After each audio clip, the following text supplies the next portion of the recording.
Hello বন্ধুরা, তো তোমরা জানো যে আমি মাসির বাড়ি বেড়াতে গেছিলাম। মাসির বাড়ি বেড়াতে যাওয়ার 2-3 দিন পর মাসি ভাইকে বলল যে এতদিন তো হয়ে গেছে, তাহলে দিদিকে একটু ঘুরিয়ে নিয়ে আয়। তো ভাই আমাকে একটা গার্ডেন নিয়ে আসলো, তো আমরা সেই গার্ডেনে পৌঁছে গেছি।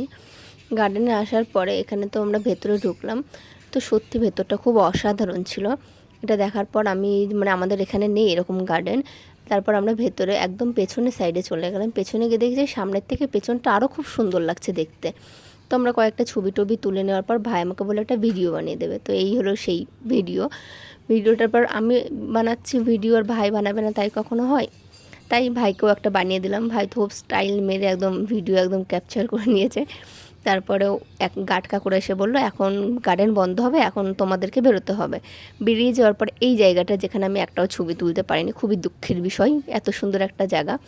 তারপর এখানে এসে তো দেখছি সামনে প্রচুর গোলাপ গাছ, এত গোলাপ গাছ কি বলবো তোমাদেরকে। আমার ভালোবাসার মতো গোলাপটাও মরে গেছে। তো তোমরা শুনলে কি বলেছে, এটা জাস্ট মজা। তারপর আমরা ওখান থেকে বেরিয়ে গেলাম বাড়ি আসার জন্য। তারপর একটু ভিডিও করে নিলাম নিজের।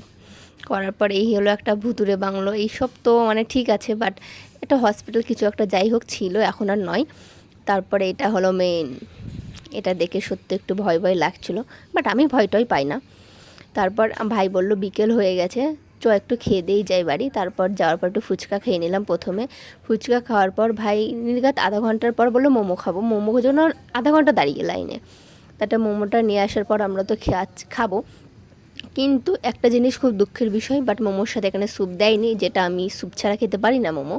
তারপর যার জন্য আমাকে এক্সট্রা করে আবার স্যুপ কিনতে হয়েছিল। স্যুপটা সত্যি খুব সুন্দর ছিল। তারপর আমরা বাড়ি চলেই এসেছি। এটা পুরো বাড়ির পাশেই, একটু সাইডে 5 মিনিট কি 10 মিনিট লাগে হেঁটে, এরকম 5 মিনিটই লাগে। তারপর আমরা চলে এসেছি বাড়ির রাস্তায় এটা। তারপর ভাই যখন যাবে তখন সামনে আর একটা ছোট্ট পুচকে দাঁড়িয়ে থাকে, এটা আমার ছোটো ভাই। এ বলে আমরা যেতে দেবো না।